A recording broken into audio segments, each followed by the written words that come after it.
Yang mengatakan bahwa tak kenal maka tak sayang. Maka sebelum memulai pembelajaran atau pertemuan kita kali ini, kakak akan memperkenalkan diri sepantasnya. Jadi perkenalkan nama kakak kami Gil Muslihat. Baik, pada kali ini kakak akan membawakan sebuah mata pembelajaran yaitu Al-Quran dan Hadis. Sebelumnya pasti sudah tahu ya dengan pelajaran ini. Sebelumnya itu mungkin kalian sudah mengetahui dasar-dasarnya. Yang dari sekolah MI mungkin sudah tahu Al-Quran dan Hadis. Sekolah dari SD mungkin belum. Betul? Pertama-tama dan yang paling utama, marilah kita panjatkan puja dan puji syukur atas kehadirat Allah Subhanahu wa taala. Serta salawat serta salam kita curahkan kepada baginda kita, seorang penyelamat kita di akhirat, Muhammad Sholli Muhammad. Oke, sebelum kita masuk pada pembelajaran kali ini, kakak akan memperlihatkan salah satu gambar. Coba mati dulu. Ini gambar apa? Al-Quran dan Hadis. Nah, sebelum kita jauh lagi mengkaji Al-Quran dan Hadis ini sendiri, ini materi atau submateri yang akan kakak jelaskan pada pagi menjelang siang ini. Tujuan pembelajaran kita kali ini itu yang pertama mengetahui pengertian hadis. Dan yang kedua itu mengetahui serta memahami dan mengimplementasikan Al-Quran dan Hadis pada kehidupan sehari-hari. Jadi seperti yang tadi kita tahu, ini adalah gambar Al-Quran dan Hadis. Oke, saya minta untuk sebelum mengkaji lebih dalam, maka akan bertanya salah satu pengetahuan awal. Ini sebenarnya dasar sekali untuk mengetahui pengertian apa yang kalian tahu tentang Al-Quran. Oke, Al-Quran adalah kitab suci. Apa sih temannya? Yang lain bagian. Apa yang kalian ketahui tentang Al-Quran? Oke, pedoman bagi manusia. Oke, tadi itu jawabannya sudah sangat tepat dan cerdas. Jadi betul sekali apa yang dikatakan bahwa Al-Quran sendiri itu kitab suci agama Islam. Jadi Al-Quran itu berasal dari bahasa Arab Qara'a yaqra'u Qur'anan. Berarti Qara'a yaqra'u Qur'anan itu artinya bacaan. Ada yang tahu surah pertama dalam Al-Quran itu apa? Kalau yang paling terakhir apa? An-Nas. Oke. Terus lanjut pada materi selanjutnya yaitu nama-nama lain Al-Quran. Maksudnya ini adalah Al-Quran itu memiliki sebutan lain yang bisa diistilahkan selain Al-Quran. Jadi tadi kan sudah dibilang bahwa Al-Quran itu petunjuk. Berarti nama lain Al-Quran yang pertama itu yang kita pelajari hari ini itu ada dua aja, nggak usah lebih. Yang pertama itu Al-Quran sebagai Al-Furqan. Yang Al-Quran sebagai Al-Furqan yang bagian pertama ada yang mau baca? Bentar. Oh ini. Coba aja bagian satu. Masih bisa tangan ini? Kayak di luar. Nama ini merujuk pada peran Al-Quran sebagai pembeda antara kebenaran dan kepalsuan, petunjuk dan kesehatan.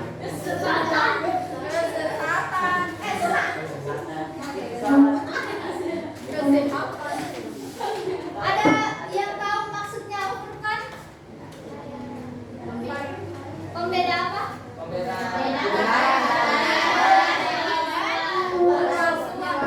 Jadi Al-Quran itu dengan Al-Quran kita itu bisa membedakan mana yang baik dan mana yang buruk.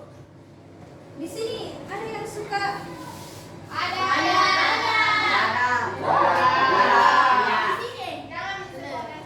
Oh jangan disembunyi karena perempuan itu suka gitu. Yang kedua, ini siapa yang terus yang kedua, ada yang bisa baca perempuannya? Saya baca deh. Nama ini merujuk pada sebagai petunjuk dan pengingat bagi umat manusia. Oke.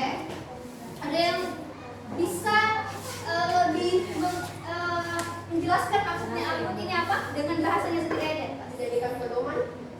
Yap, dia itu jadi pedoman hidup. Jadi sudah dibilang ini kalau misalnya kita Al-Qur'an itu terjaga keasliannya, dia itu pedoman hidup. Jadi semua syarat-syarat hukum-hukum Islam itu ada dalam Al-Qur'an. Apa-apa yang ada dalam Al-Qur'an? Apa-apa yang dalam Al-Qur'an itu ada perintah ibadah sholat ada, baca Al-Qur'an sendiri ada, ikuti apa yang dikatakan Nabi atau disebut sunnah atau hadis itu ada, semuanya ada dalam Al-Qur'an.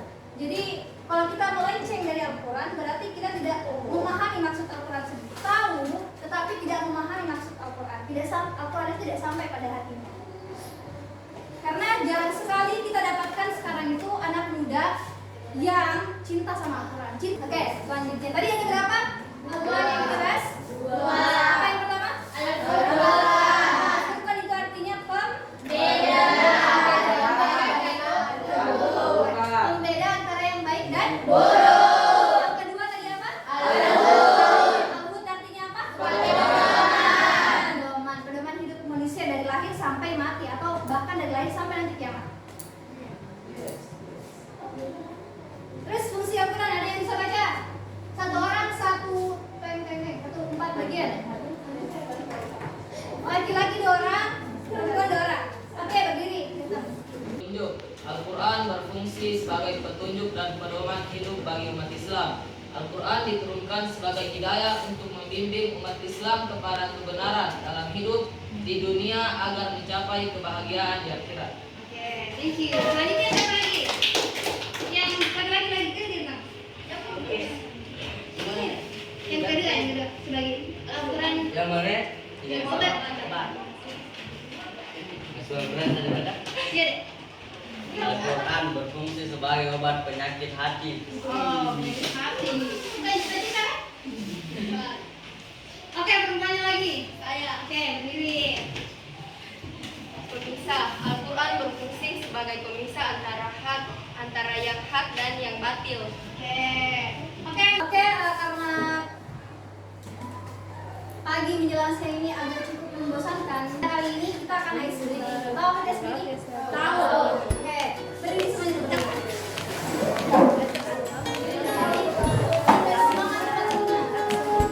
Kalau saya bilang tepuk 1, tepuk 2, tepuk 3, tepuk 3 tidak ada. Kalau tepuk 4 langsung. Cepat, tepuk 1, tepuk 2, tepuk 3, dan 3, tepuk 4. Kalau saya kembali lagi pas. Kanan, kanan, lagi. Tepuk 3. Kanan dan lagi. Tepuk 1, 3, 4, 4, 2, 3, 1, 2, 3.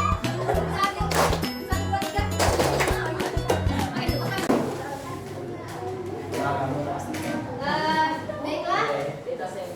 Mungkin fungsi Al-Quran itu udah ditahu semuanya.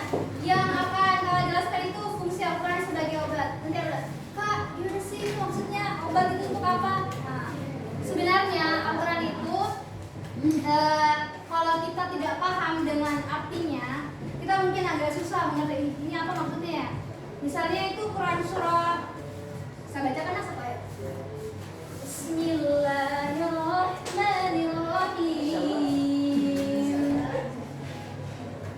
Qul huwallahu ahad, Allahus samad, lam yalid wa lam yulad wa lam yakul lahu kufuwan ahad. Gimana artinya Pak sudah dengar itu? Tahu nggak artinya itu apa? Itu adalah bentuk kalau misalnya kita yakin kalau Allah itu cuma satu, yang dengar doa kita itu cuma satu. Jadi pada saat kita itu lagi sedih, misalnya kita lagi banyak sekali cobaan hidupnya, mau merokok tapi tidak bisa berhenti, mau berhenti main TikTok begitu, sekali-kali baca Al-Quran. Walaupun tidak, minimal itu baca Al-Quran sehari sekali. Masa HP bisa dibaca setiap hari Al-Quran dan bisa minimal Al-Ikhlas lah. Sekarang itu hadis, ada yang tahu apa itu hadis?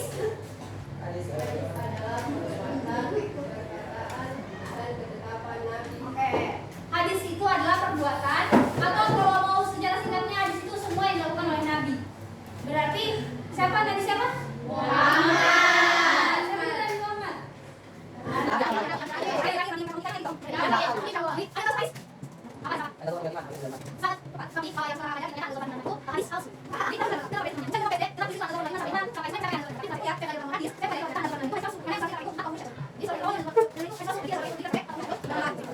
Sekarang fungsi hadis terhadap Al-Quran, ada yang tahu? Fungsi hadis terhadap Al-Quran pernah dengar? Pernah enggak? Mungkin kalian belum baca Al-Quran ya? Bukan tahu. Di dalam Al-Quran itu tidak disebutkan berapa, tidak ada ayat Al-Quran yang sebutkan 4 rakaat salat Isya, 4 rakaat salat zuhur, asar, 3 rakaat salat maghrib, 2 rakaat salat subuh. Berarti siapa yang menjelaskan itu? Hadis. Jadi ada yang tahu apa itu pengertian hadis? Mitra. Hadis adalah sumber ajaran Islam kedua. Oke, sangat betul sekali, sumber ajaran kedua.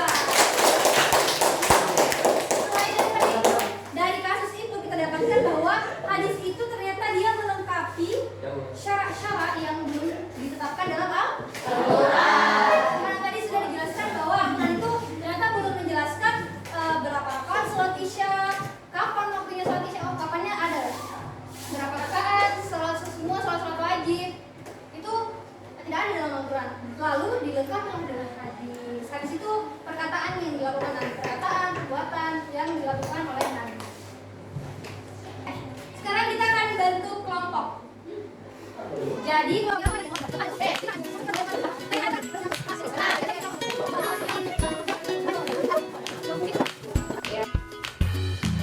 sebelum kita mulai pembelajaran kali ini, kita akan mengenal pembelajaran kali ini. Seberapa besar pemahaman kalian dan seberapa efektif pembelajaran kali ini pada kalian? Apakah dapat dipahami dengan baik atau belum? Atau ada lanjutan kalian masih kurang paham?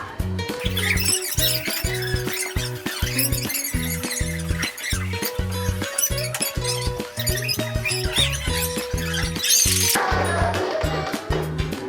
dia teratur.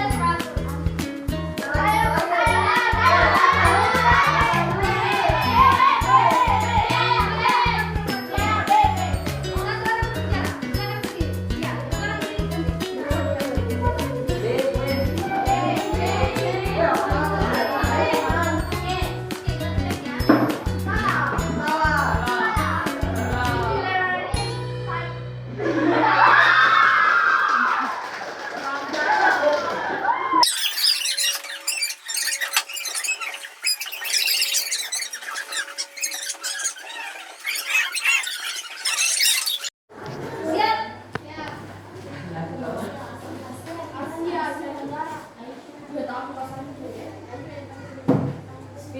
Satu, dua, tiga.